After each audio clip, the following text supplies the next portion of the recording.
harmonic cooperation on principles of justice, democracy, and respect of human rights, and non-discrimination and good faith. Today, I would like to indicate how the government is working with the Native people to set up this UN declaration, basing itself on law, on the UN's declaration on the rights of Native people.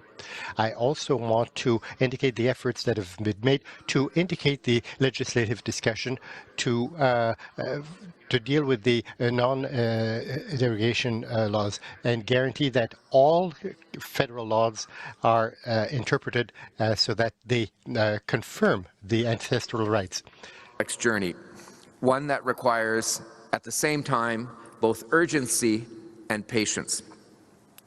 Urgency because there can be no further delay in our efforts to address the legacy of colonization that have contributed to the discrimination and inequality experienced every day by Indigenous peoples in Canada. Patience because these are large transformative steps that we are taking together with implications for First Nations across the country. We are taking every step in partnership with Indigenous peoples, knowing that this is the only way forward. The backbone of reconciliation is the implementation of the UN Declaration on the Rights of Indigenous Peoples. The coming into force of UNDA, the UN Declaration Act, represents a crucial step forward, one that will ensure sustained and continued efforts to recognize, promote, and uphold the human rights of Indigenous peoples in Canada. The Act's passage launched a 2-year process to co-develop an action plan with First Nations, Inuit, and Métis that will guide us in implementing the Declaration at the federal level. Over the last year and a half, our government has worked closely with Indigenous peoples through a broad, inclusive, and distinctions-based consultation and cooperation process. This has included government and Indigenous-led consultations, which ensures the action plan reflects the priorities of Indigenous peoples from coast to coast to coast. We reached an important milestone on March 20th with the release of a What We Learned to Date report and a draft action plan. Those two documents support the next phase of co-development of the plan. The draft plan is just that. It's a draft. It is not perfect, it is not final, it is not complete. It is, however, a tangible marker of how far we've come together, and it puts us on track to meet the June 2023 deadline.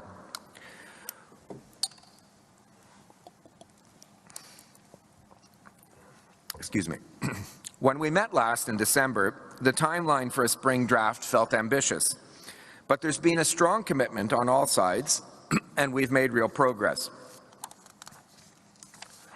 Cooperation is the key. This is a process that includes First Nations, Inuit, and Métis rights holders, including modern treaty and self-governing nations, and national and regional Indigenous representative organizations. Our objective is to set up an action plan that determines what needs to be taken to operate a generational change, which will be permanent, which involves, for the government, federal, to set up mechanisms for that go beyond those that are already in the law. The action plan will reflect the priorities of First Nations and will give a plan for our collaboration, upcoming collaboration. This work is not the work of the minister. These are pan-governmental responsibilities. We, and when I say we, I mean all federal ministries will continue to work with you to set up in a definitive way the what will be part of the action plan. Those will include measures and indicators there to make sure that it is working forward properly, going forward properly. The action plan is a draft. It is meant to be the focal point for intense discussion over the next 3 months. There's a lot missing in there. There's a lot that needs to be improved. There are a lot of suggestions that have been made recently by various First Nations groups that have yet to be incorporated in, and there's still a lot of dialogue that will continue focusing on the strengths and weaknesses of that draft. But it is just a draft, and that is the intense work that is going to come for the next few months. I now want to turn to a long-standing priority issue for First Nations right holders, including modern treaty partners. Ensuring that all federal laws are interpreted as upholding Aboriginal and treaty rights affirmed by Section 35 of the Constitution Act 1982. Last month, we released another draft, a draft legislative proposal to include a non-derogation clause in the Federal Interpretation Act, which would apply to all federal enactments.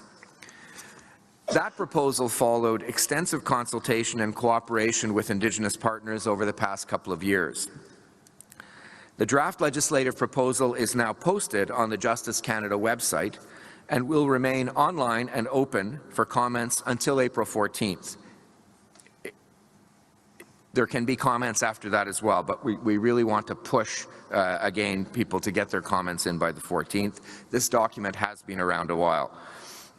We hope it will facilitate further consultation with Indigenous peoples and organizations with a view to building a broader agreement. Specifically, we want your views on the language of the draft legislative proposal and on the potential for repealing some of the other non-derogation clauses contained in other federal acts. It will be important to hear from as many Indigenous voices as possible as we work towards the next steps in the process that will further promote and protect the rights of Indigenous peoples in Canada. All of this is transformative work. As I noted earlier, some of it is urgent because of deadlines that we have built into the legislation. But a great deal of it will happen long after I have exited the political scene. These are evergreen documents that will continue to move forward as we finally begin, after over 150 years, to walk the path together, something which we have long promised we would do, but we never have done.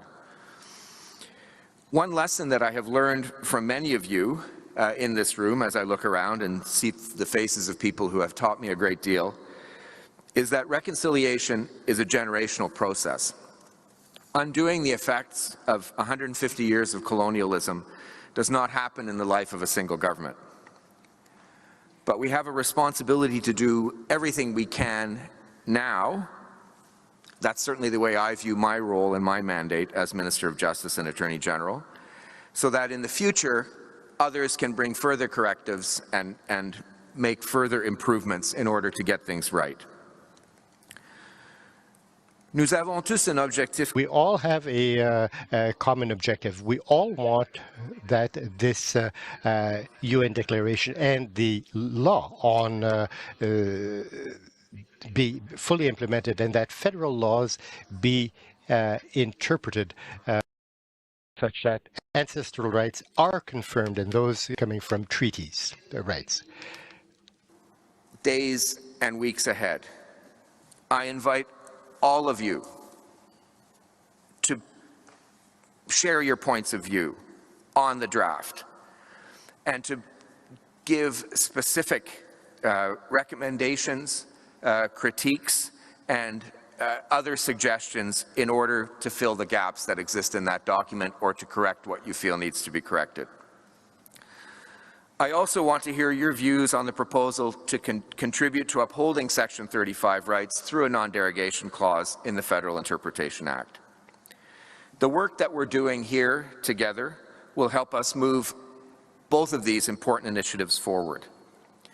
It's your voice and your priorities that we want to hear and act upon. And as I've said yesterday in a number of regional caucuses, I've said publicly before, and I'll continue to say, I believe this act is transformational. I believe that in 10, 15 years, we will look back and see the impact that it has begun to have on the relationship between Indigenous and non-Indigenous peoples in this country. Finally, we're walking a path together. Does it mean this draft is perfect? No. Does it mean this process is perfect? No.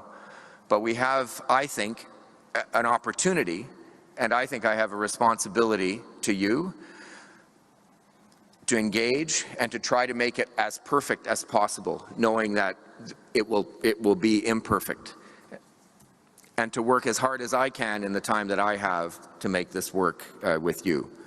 I'm an optimist. That doesn't mean I'm not a realist and that I don't understand the challenges. I do understand the challenges. But my commitment to you is to do my best to make this work in the time that I have. And I truly hope that over the next 3 months, the level of engagement will be such that we refine the draft to get to an action plan that we're all happy with and will represent the next step forward as a roadmap for reconciliation in the future. Thank you. Merci. Megwich. Thank you. Niawan.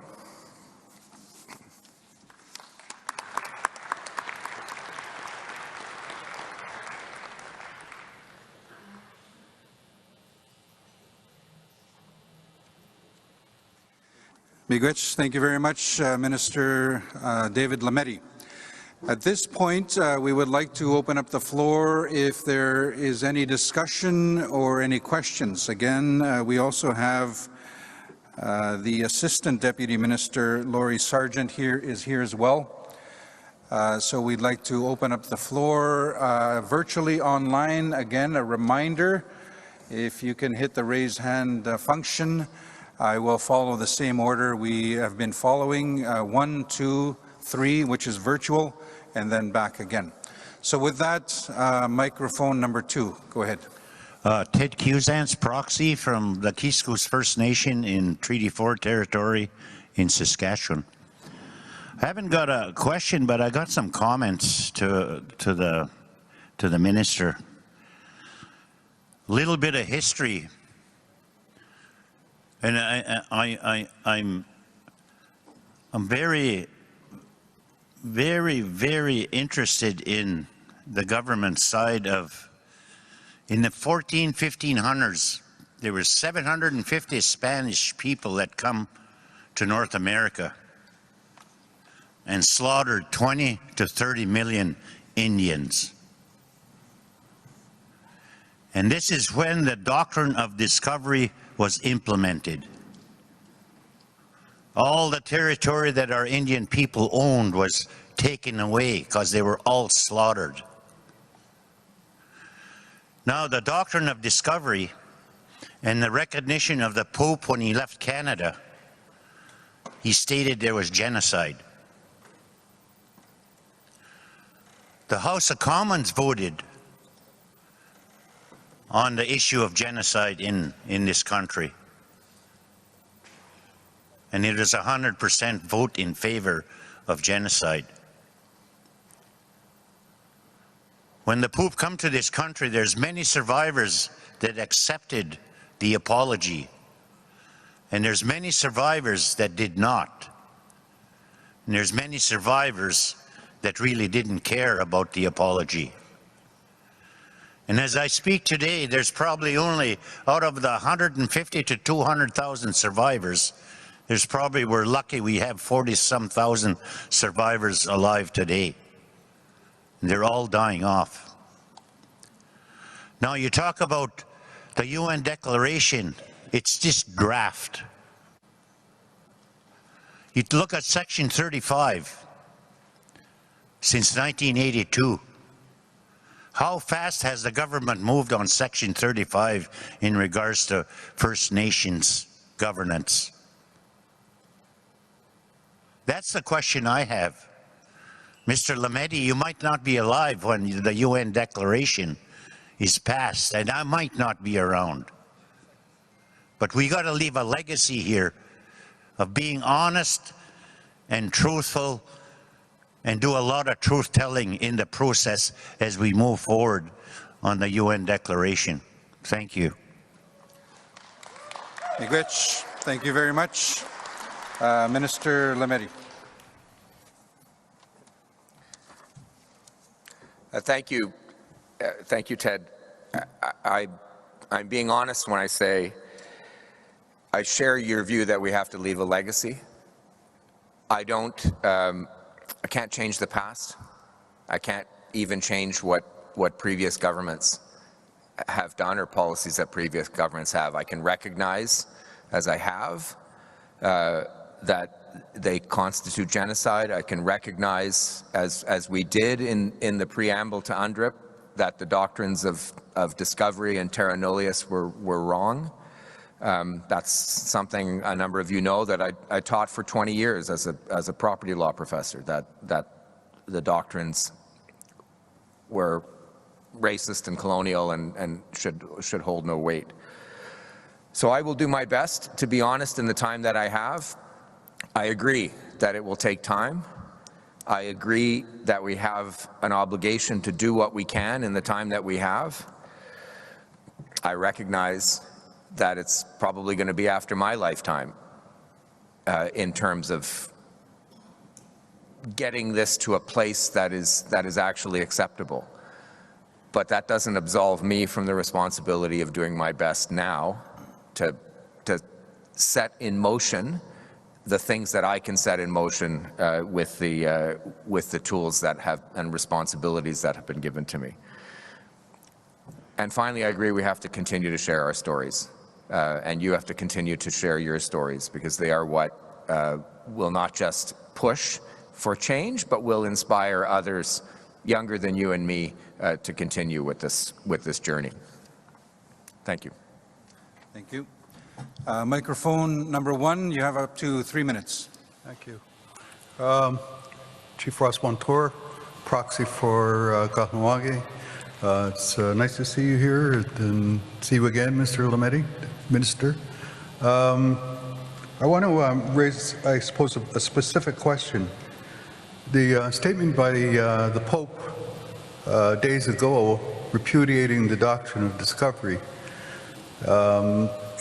is, you could take it to say that it was long overdue coming from the church. But let's be frank, repudiating it is not the same thing as rescinding the papal bulls. And the papal bulls have played a significant role in how these lands were colonized. One of the things, as you know, that both regionally from Quebec through the AFNQL and from Kahnawake, is that we called for the repudiation of the doctrine of discovery in law.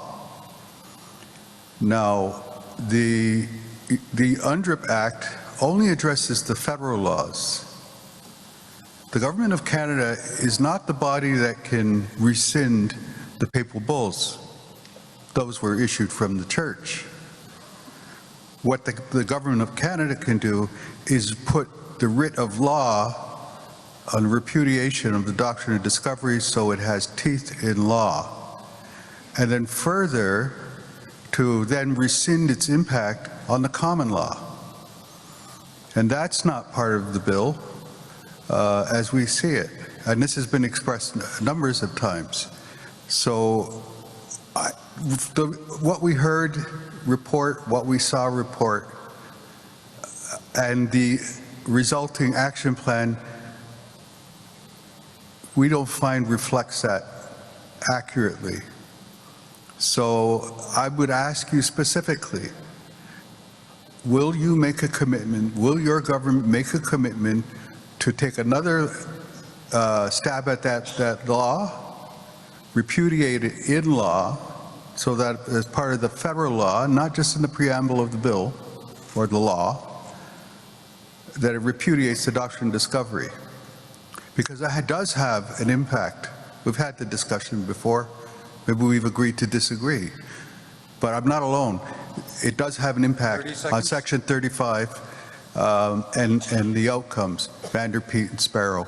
And that we see is somehow become enshrined into this whole action plan in terms of how the Marshall case is going to continue to be characterized, as though that was an expression of the United Nations Declaration. Thank you. Thank you, Miigwech.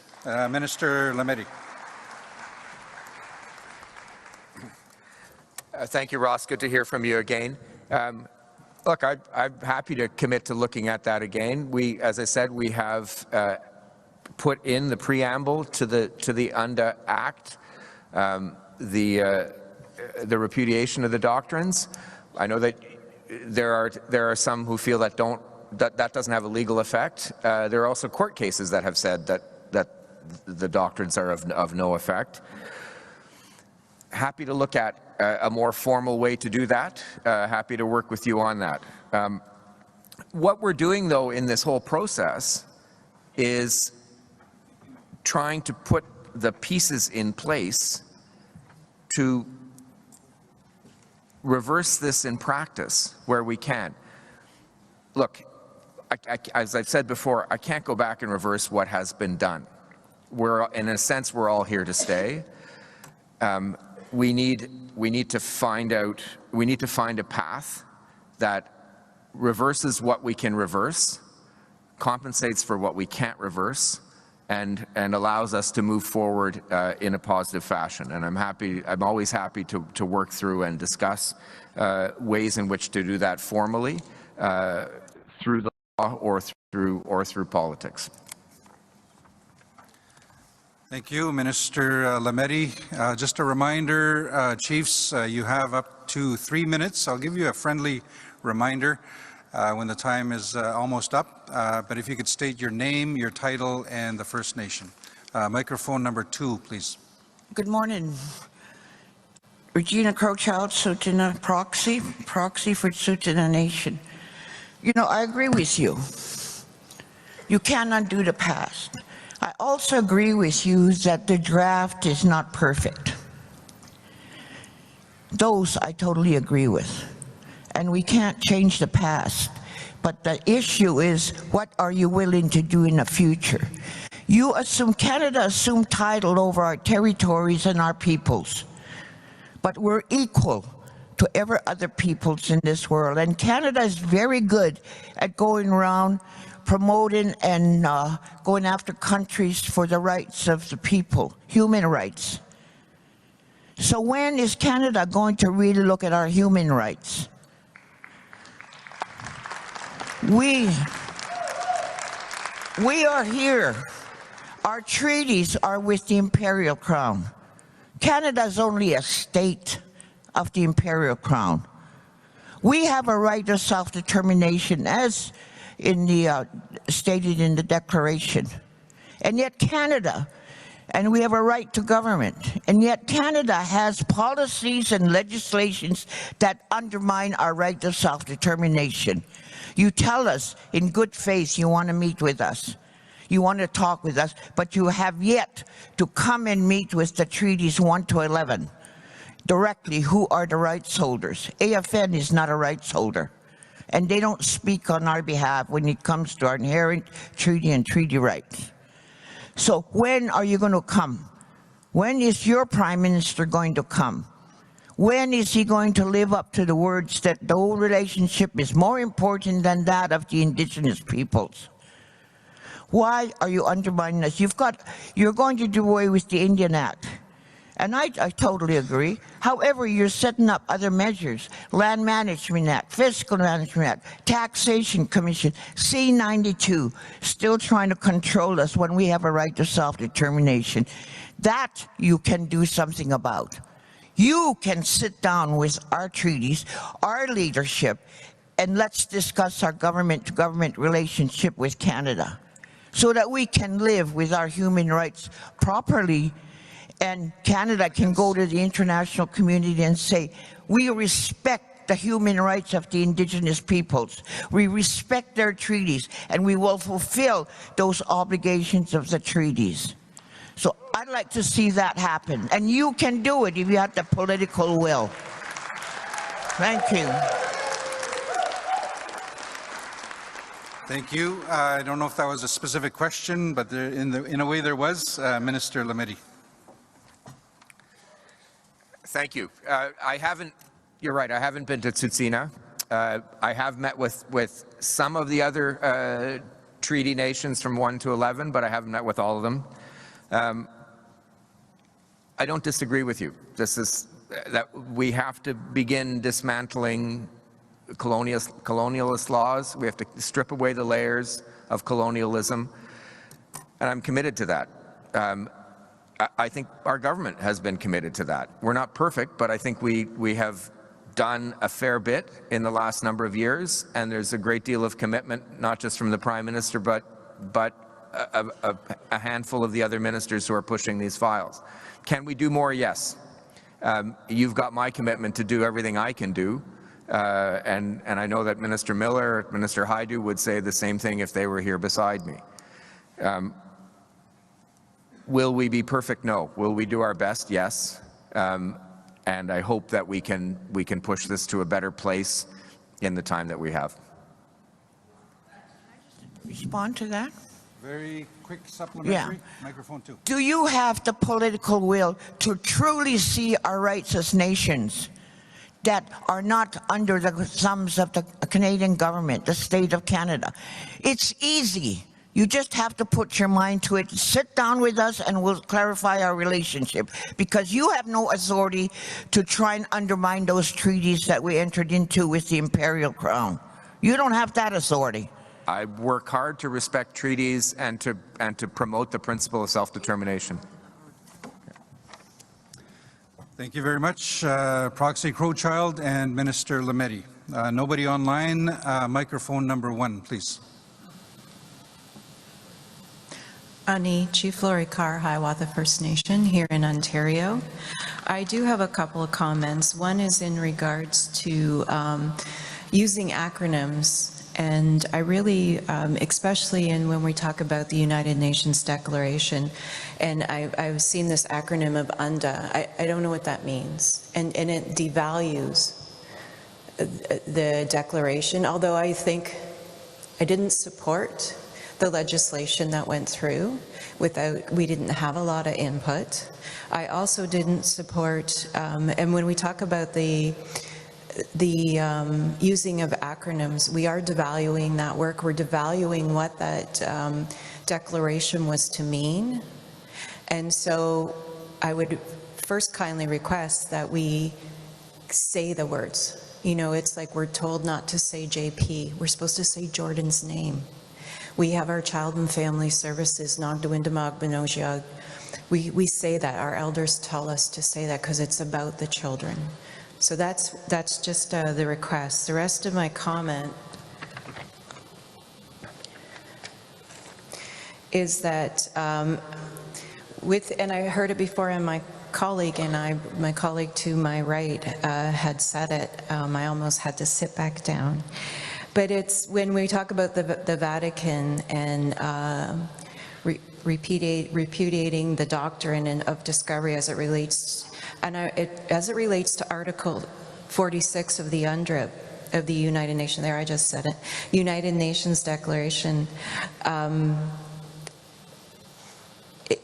How is it consistent with the doctrine? Because the Vatican said it was unjust. However, it doesn't mean that the three, and again, those papal bulls were mentioned. It doesn't talk about those, and it only really talked about the one of 1537.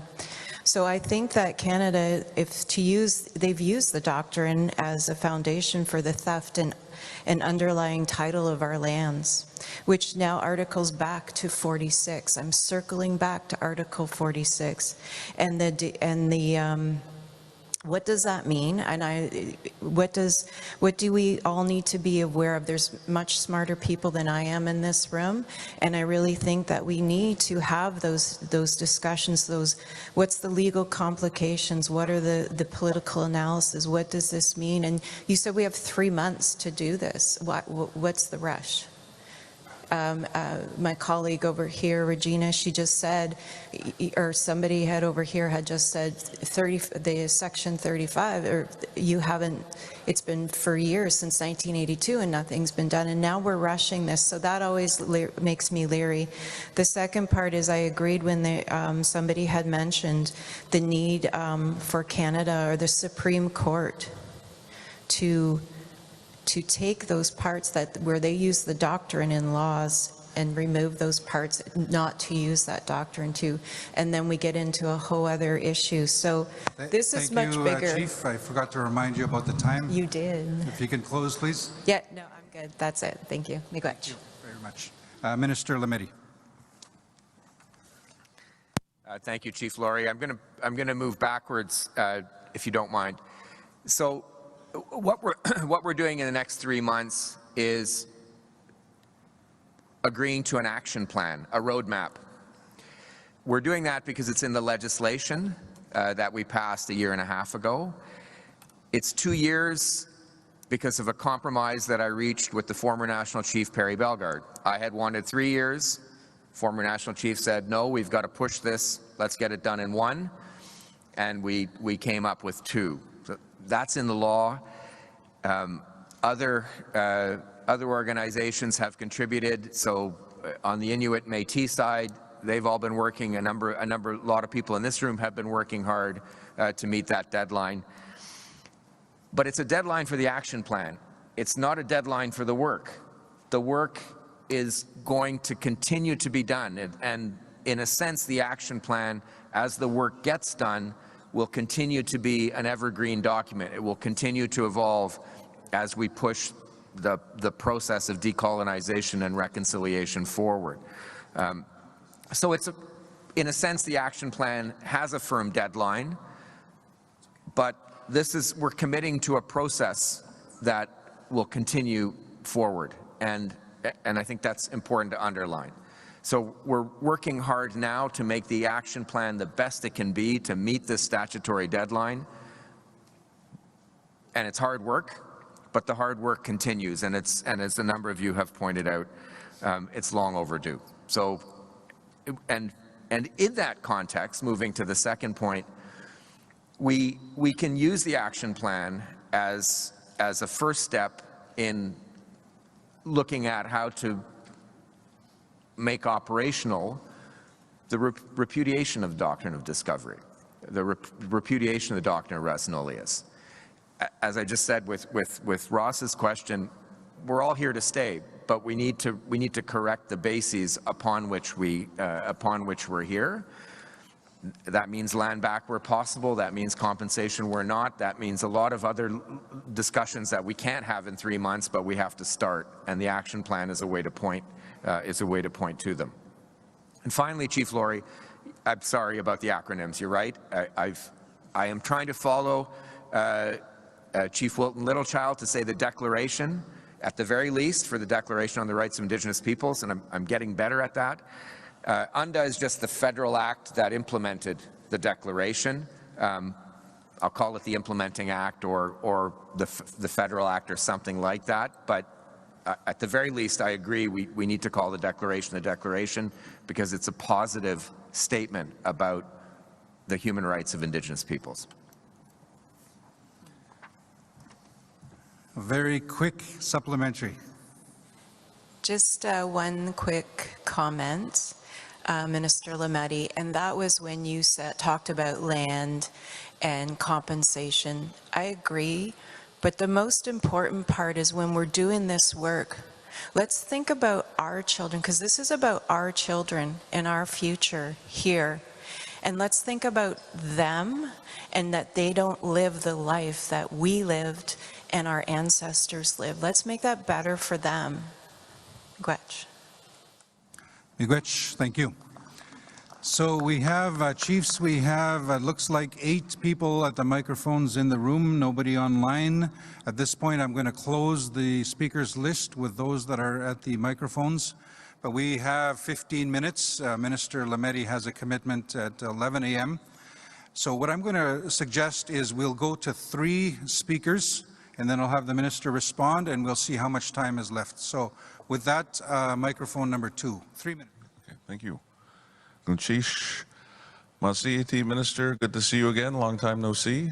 Saw you on Friday with Goch Nau and Kokahan. Just wanted to thank you again and your staff for looking after me when I was meeting, hobbling over to meet you. My name is Dwayne Castano Kwa. I'm the proxy for Teslin Tlingit Council. We're a self-governing First Nation in the Yukon. I just wanted to honor 50 years ago, February 14th, 1973, Elijah Smith and a delegation of Yukon leaders came to Ottawa to meet with Pierre Elliott Trudeau to present to him Together Today for Our Children Tomorrow, it was the Yukon First Nations blueprint of how we want to work together with Canada and the Crown to negotiate a modern treaty for the Yukon. It took 20 years to come up with a final agreement for Tezinklinka Council. We were one of the first 4 to sign. So in 1993, we signed our final agreement.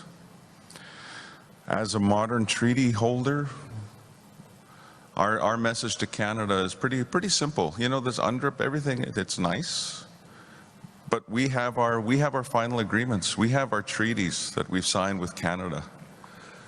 Our message has always been implement those agreements. So much effort, so much work went into negotiating those and signing those. That's what we're asking for, is implement our agreements. Canada and the Yukon stalls so much when it comes to implementing those agreements that unfortunately Tezinklinka Council had to get to the point in 2019 to take Canada to court because they weren't honoring our financial transfer agreement, the criteria that was laid out in there, and that Canada was only funding our status citizens instead of all of our citizens. So thankfully the Yukon Supreme Court ruled in our favor, and I hold my hands up to Canada that you didn't appeal that. But we should, if we have disagreements, and I've said this to you before, we need to sit down and work them out as nation to nations. 30 seconds. And to keep it out of the courts, and because we shouldn't get to that point where we have to have the courts resolve issues for us. We need to resolve them as nations and nations, as always was the vision of our people in the Yukon. So I look forward to you coming up to the Yukon and visiting us, and we'll have a nice seat prepared for you. So, merci beaucoup. Thank you very much. Thank you very much. I notice we have had an additional person approach the microphones, an additional hand that has been raised. I had already closed the speakers list. We'll see how much time is available, but we only have until 11 o'clock. Microphone number 1, up to 3 minutes. Tinigi mercy Joe, Bedabia, kita tamiskat now, Tanigo Peaksku. I acknowledge the executive up there, National Chief. Grand Chief Brian Hardlock from Prince Albert Grand Council. I say good morning there, Minister. From the Prince Albert Grand Council, we certainly appreciate the work that's being done with the declaration, the roadmap for reconciliation, as you call it, although a draft. I commend you for working with Willie Littlechild from Alberta, a very experienced person, a lawyer that is doing the work. So I appreciate the work. Much work to be done, Minister. Again, we just like to, I have here Alvin Mustus from the James Cree Nation. Again, Minister, we want to say what we said yesterday, and that's to rescind the Act, the Natural Resource Transfer Act, that affect the provinces of Manitoba, Saskatchewan, and Alberta. That's what we're asking you, Minister, as an action item with a statement. It affects our treaty right, of course, and with the Sask First Act that you hear about there, and it's to do with natural resources, Indian natural resources. So we ask you, and this is Elvin standing beside me here from the James Smith Cree Nation, for the record, there, Minister. So we're asking that. Thank you very much. Again, I'll say, again, I said it yesterday, in part of this roadmap, community safety has to be part of that. And again, I'll mention, Minister, the federal crown prosecutors that used to be able to defend our bylaws, First Nations bylaws in our First Nations. We ask you to put that person in place again. So our bylaws again are enforced. With some of the First Nations that have self-administered policing, enforced by them, but those that don't, enforced by the RCMP, or the RCMP don't enforce them. It's about community safety, Minister. Making our communities, that response time, about community safety. So we thank you for that. I remind you, but mention the young man I talked about yesterday, under the federal law, with medical assisted dying. He passed on about 5 o'clock yesterday. Sadly, the only option with that law, they took advantage of the law, that was their only option. I just wanted to mention that to you and to the delegation here. Over here, if I can ask very quickly here, 20 minutes, Red Earth Cree Nation Chief, if you can step up. Minister, they just want a briefing.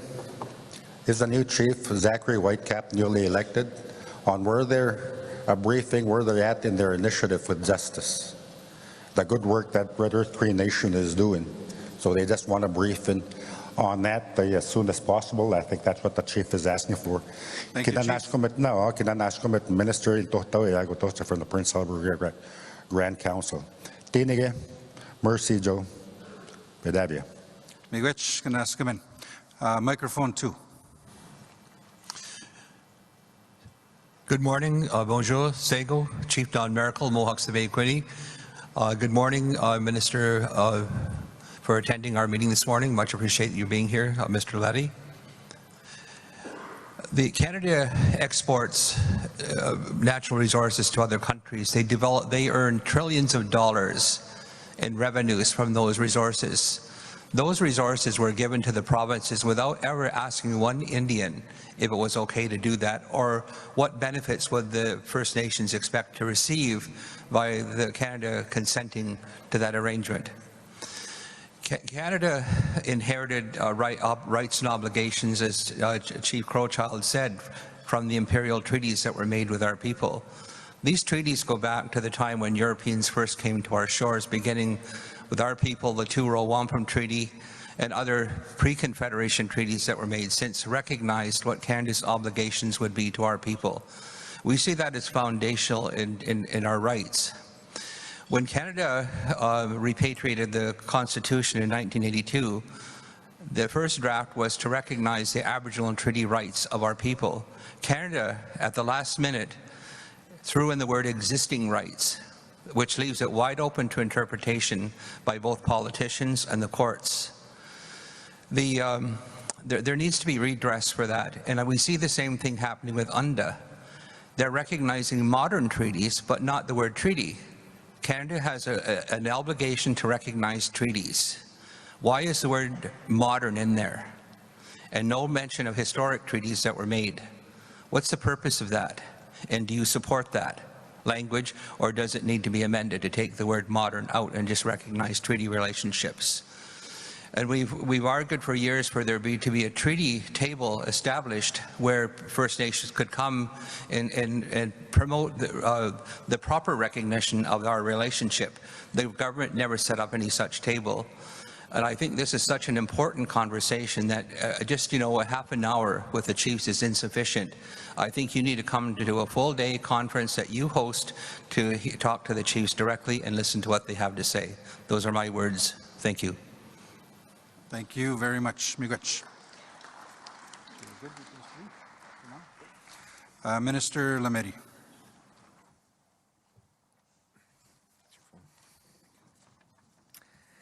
Thank you. Thanks for all of those interventions. I will get up to Teslin Tlingit, hopefully very soon.